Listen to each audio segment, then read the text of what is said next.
YouTube, what the crap's going on? Welcome to another battle in Total War Warhammer 2. So, what happens when you're Vampire Coast? You like to shoot people, right? Like that's what they do. The Vampire Coast likes to shoot. What happens when you can't see your target? Well, it's going to be that type of battle here, as we have a Vampire Coast army led by Cylostra Direfin on her giant hermit crab and singing opera. I mean, it's just like everyday life. I'm pretty sure I see something like this every day I go to the store. Queen Bess here, which is going to be this lovely piece of artillery work. There are some Johnny Depth Guard helping out there. We've got some zombie pirate deckhand mob all around. We have the Shade Wraith Gunners and a couple of unit of animated Hulks, which are going to deal some nice armor-piercing damage, but pretty unarmored themselves. And then there are some deck droppers hanging around, as well as a Mournghoul Haunter. Now, as for the Greenskins, their army is split up. They have a Night Gobbo Shaman supporting some Night Gobbos up front, and then there are some Night Gobbo Archers and a Nasty Skulker. And then the rest of the force is coming in from this flank. We're going to have several Forest Spider Rider Archers. We've got a Snotling Pump Wagon, the Swamp Things, Regiment of Renowned River Trolls, more Snotling Wagons, another Nasty Skulker, two Black Orcs, one of which is the Crimson Killers. We have a Night Goblin Archer, Night Goblin Archer, and then a Goblin Great Shaman here. And he does have his directed damage ability. He's riding on a wolf, which is going to make him very fast and very difficult to catch. And if a Greenskin player plays well, they can make it very difficult for you to kill their lord whenever you don't have the right speed or anything to go after the Gobbo Great Shaman on a wolf. We're going to see the Shade Wraith Gunners open things up, as well as Queen Bess with some really nice shots. Do some excellent damage against the Spider Rider Archers to keep the Greenskin Light Cavalry off, but the Snotling Pump Wagons and Swamp Things are not going to be stopped easily by Zombie Pirate Deckhand Mob. So we'll have to see what happens here. We're going to see the Queen Bess firing away. See what its target is at the moment. Some Archers. I think it's a pretty good target. They're pretty stationary. A little bit of damage to himself here, but that was a brutal hit on that Night Goblin Archer by Queen Bess, so probably worth it in the end, even though it did some pretty solid damage there. Greenskin's popping off a spell here. I think it was I don't remember the name of this spell, but it's some kind of explosion here. You see the animated Hulks in here trying to fight. The Depth Guard easily punching through the center of the Goblin line, but over here we've got the Snotling Wagons and the Skulkers. Oh, it was a Smoke Bomb we saw earlier, my bad. A Smoke Bomb.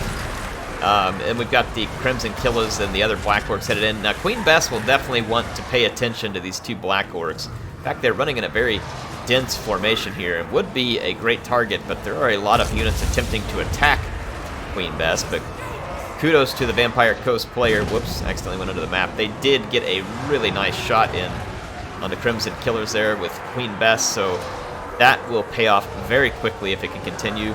Depth Guard still owning over here. The Goblins are just not in a good position to fight back. Look at that, another brutal hit against Black Orcs. There are more Night Gobbo Archers back here. Cylostra is going to be summoning up her Damned Knights Errant. And this is going to be a great unit against the Greenskins. It causes terror, it's ethereal. A lot of things that are going to make it difficult for the Greenskins to deal with that.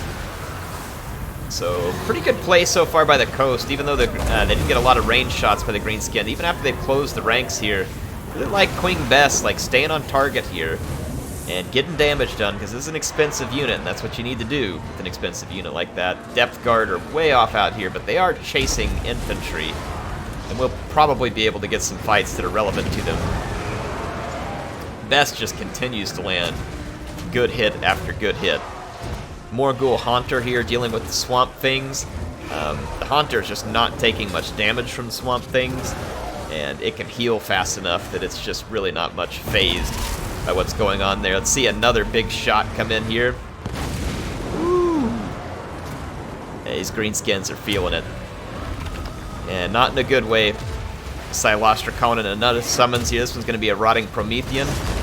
Again, Greenskins did not need that right now. Yet another shot here to finish off the Black Orcs. So Queen Bess is up to 161 kills.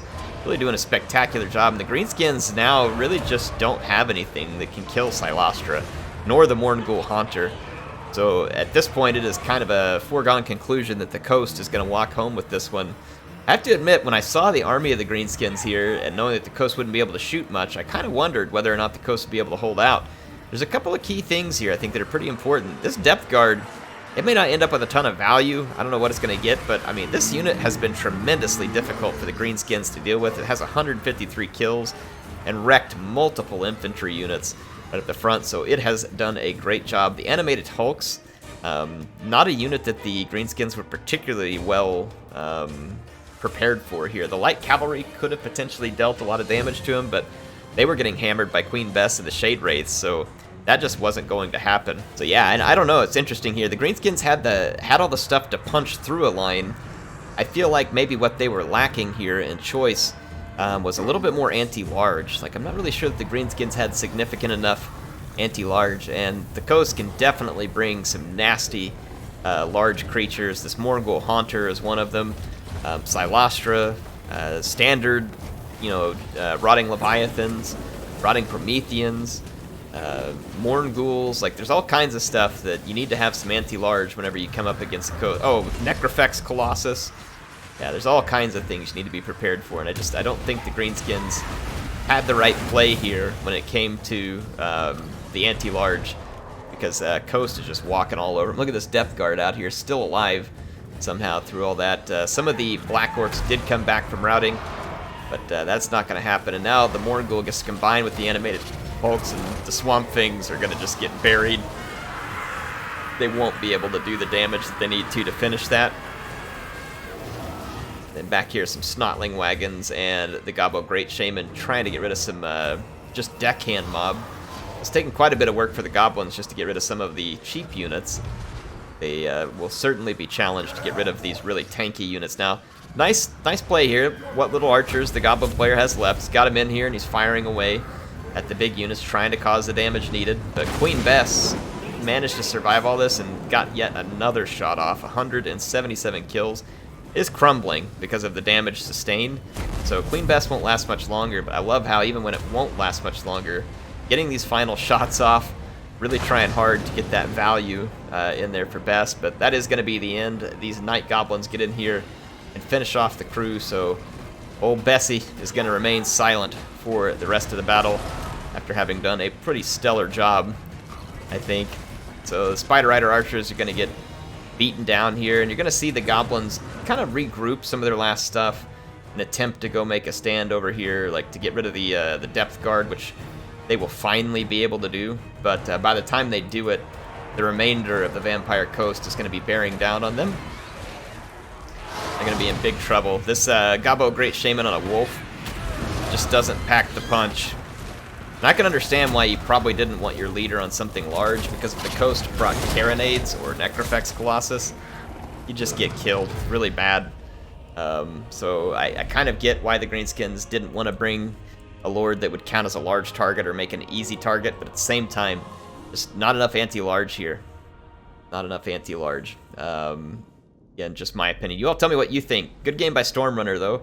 I wanted to see how much Yeah, that was a lot of damage by Queen Bess. That's definitely worth it. So that was a really nice use of Queen Bess. Like, Queen Bess did a great job. If you think about it, some of the most damaging units that the Greenskins brought were these Black Orcs, and Queen Bess pretty much obliterated them with the help of some single entities. So that was a really good play to keep the cannon firing. Cylostra did good damage. The Morgul Haunter didn't even do that much damage, but he was just so tanky that he kept different units completely stuck for almost the entirety of the battle. So Shade Wraith Gunners didn't get enough time to do their damage. And then look at this, though. Despite how many kills, this Depth Guard had only 881 value, which just shows you that they're fighting a bunch of cheap greenskin infantry, and that's just kind of the way that cookie crumbles. But thank you to Stormrunner and Mr. Odello for a fun game here. That all hidden greenskin army there. It's a crouching greenskin hidden Daka, or crouching greenskin hidden Wa, however you want to take it that way. But or crouching Mork hidden Gork, crouching Gork hidden Mork. Again, however you need to take that statement. But appreciate y'all being here. If you want to see more, make sure you hit that like button if you enjoyed it, and then go subscribe if you would like to be notified about upcoming videos. And boy, do we have a lot of good ones coming your way. We are in the middle of a Rakarth campaign. We've got an Atomo Shogun 2 campaign going on. Grom campaign will continue once all my mods have updated. Many of them have updated. I'm just waiting on a final few, so I'm definitely looking forward to carry that one on. And of course, there'll always be new things coming down the pipeline too. On Thursdays, sometimes we jump into something new. We've played Warhammer Vermintide 2, we've played Surviving Mars, we've played Age of Empires 3, and we will be playing more stuff like that. So do make sure you come join in and take a look. HeirofCarthage signing out for now. I will see you all soon with some more action in Total War Warhammer 2.